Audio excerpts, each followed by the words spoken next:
Hello everyone, I am Ankur Upadhyay and welcome back to this amazing series called Low Level Design. In this video, we will cover about the design principle. So design principle are the guidelines that help developers to write clean, maintainable and scalable code. So we have different design principles like this solid. So solid is very important in terms of interview. And after watching this video, you will be able to implement solid principle into your current project and able to answer to the interviewer. After that, we have try, YAGNI, SoC, and KISS. And don't worry, you don't need to kiss anybody to learn this principle. And I don't think anybody worry about the kiss, but okay. So what is the difference between the design principle and the design patterns? So design patterns are the proven solution for the common problems, and design principles are the set of rules that should be followed to write a clean, maintainable, and scalable code. So what is the difference between? So design patterns are the actual code that you should implement, and you can't violate it. Okay, but in design principles, there are just set of rules that you should choose how to write a code. So in design patterns, we have what is the code, but in design principle, we have to choose how to integrate the design principles. So let's start it with the solid. So solid in S stands for the single responsibility principle, which simply says a class should have only one reason to change. So let's understand it with an example. So if we follow the responsibility principle, as we already know that design principles are the set of rules that should be followed. So I just write a code which a class is report manager, which fetch the data, generate a report, print a report, and email this report as well. And what the single responsibility says that class should have only single reason to change. So as you can see this, if I want to fetch the data from the API or the server, I have to change in this class. Okay. And if I want to generate a report, I have to change this class. If I want to print report out, edit anything, adding any another printer, so I have to change this class. If I want to email this report and I want to add SMS as well, so I have to change this class. So it's violate the single responsibility principle.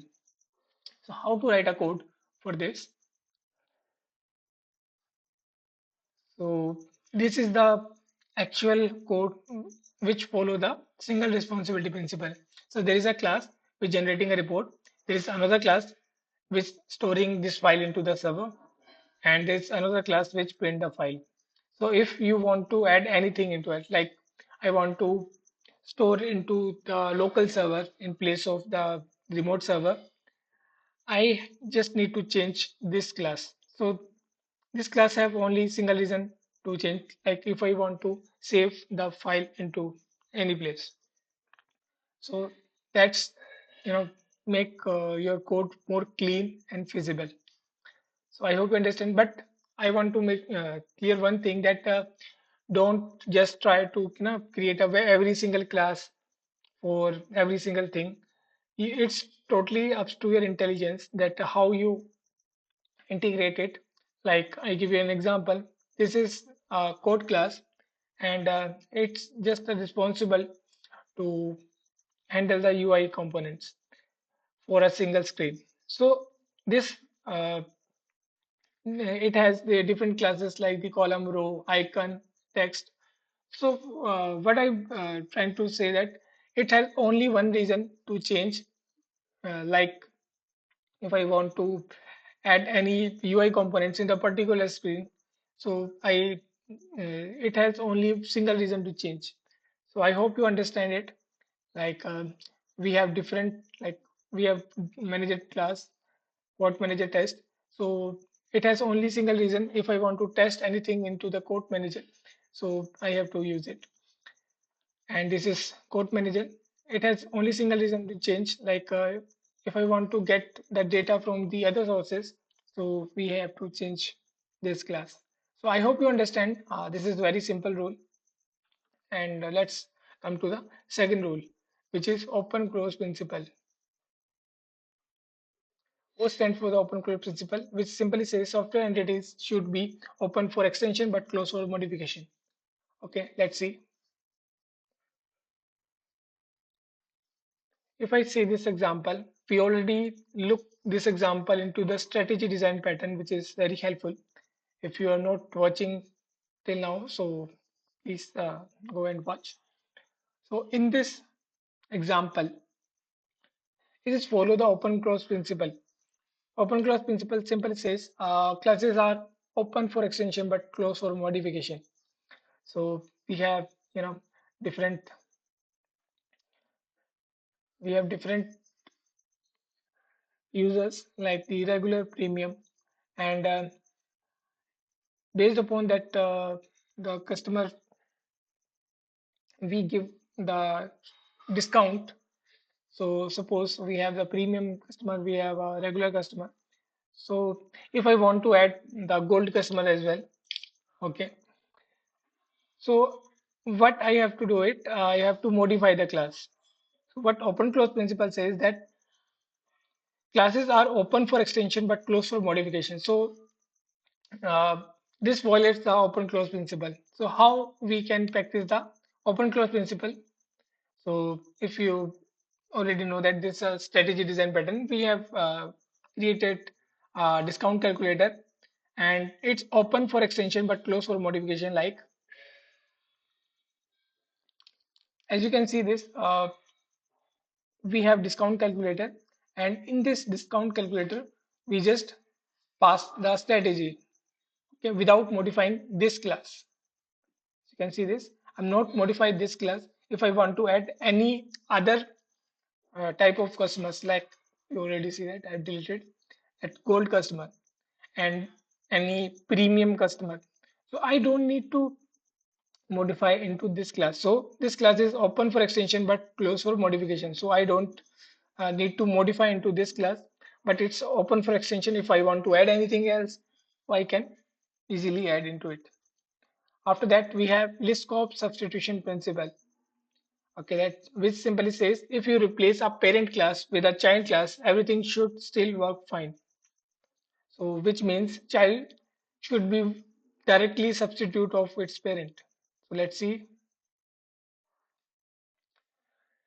So in this class, you can see that we have a payment class, which have a method called process online payment.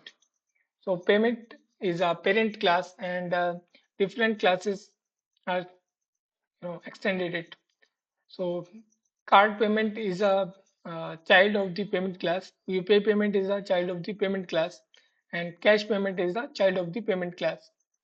But payment class have the process online payment method, but in the cash payment it throws the exception. So it's not completely follow the list of substitution principle, which says childs are completely replaceable by their parents. So it's not replaced completely by the parent because it throw the exception. Because so I we have to write a program that completely follow its like child is completely replaceable by its parents. Let's understand with this example. Like we have a online payment interface and we have offline parent. So we created two different parents for the two different type of payments. So if we want a cash payment, sorry, card payment, we use the online payment. If we use UPI payment, we the parent is the online payment, and if you want a cash payment, so there is a offline payment. So all the childs are directly replaceable to the parents. So as you can see this, let's follow the Liskov substitution principle. After that, we have interface segregation principle. What simply says that clients should not be forced to depend on methods they do not use. Okay, let's understand it. So in this method, suppose I'm getting the data from the API. Okay, and I want to integrate into the user repository. So user only want to get the user data, okay, and they don't want to get the product data and the order data. So don't force, because it's an interface, and if user repository implements it, so it should have to give the definition of the all the methods, even they are using or not. So this violates the interface segregation principle. What segregation principle says that you are not should not force to integrate if they are not using. So how can we integrate it? We can create a separate interface. Okay, so we create a user service, and if anybody wants the product service, so they can create a different interface, and if they want the order service, and if user want any kind of service, okay, so there is a product repository where we use the product service. There is a user repository where we use the user service, and we can very easily integrate it. So I hope you understand it. So whatever the interface we are passing, or they are not you know all the methods should in use, so they can be the multiple methods, but whenever we use the interface, the all interface methods should uh, in use. So I hope you understand interface segregation principle very clearly. So let's go to the another example, which is dependency inversion principle, which simply says high level module should not depend on low level module, both should depend on abstraction. So what it says that we have a this code, and we have this is high level module because it's dependent on some other modules, and it's a low level module. So if we have some APIs like the home API, the product API, and we get the like the cloud server, we get the data from the cloud server, and it's give the data. So currently they are dependent on each other. Suppose we have home API, we have product API, so different kind of API, and suddenly I want to don't want to get the data from the web server or cloud server. I want to get the data from the local server. So the number of APIs like the home API, product API, we are using the different APIs. So we have to change in every single class, and it also violates the open close principle as well. So I hope you understand it. It's violates the dependency inversion principle because it's totally dependent on the cloud server. So if I want to change anything into it, like from I want to get the data from the local server, uh, it's very tricky to do that. So how can we integrate it? So as you can see this, there is a my data server. This is like the API. Okay, I give the name of API, my data API, my data API. So this example will be relatable. So in that they are not depending on each other. Okay, my data API is not dependent because it's passing the server at runtime. So if I want to change the server, so we can easily change it without modify the code. So they are not depending on each other, they are depends on the abstraction. So we create an abstraction for that. So web server is depends on the abstraction, cloud server depends on the abstraction, and this API also depends on the abstraction. So how we that's how we can integrate it. If you have any confusion or question, you can ask me into the comments. And I hope you understand clearly about the solid principle and you are able to integrate into your current projects. So let's see other design principles as well. So we have the dry principle, which says don't repeat yourself.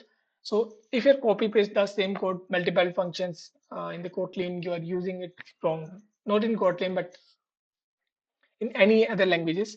And how dry principle solve it means how you have to integrate. Because I already told you that design principle are the rules, and you should follow the rules in your code. There is no code available to how to integrate. I'm just showing the examples that how we should integrate. It's totally up to your intelligence how you should integrate.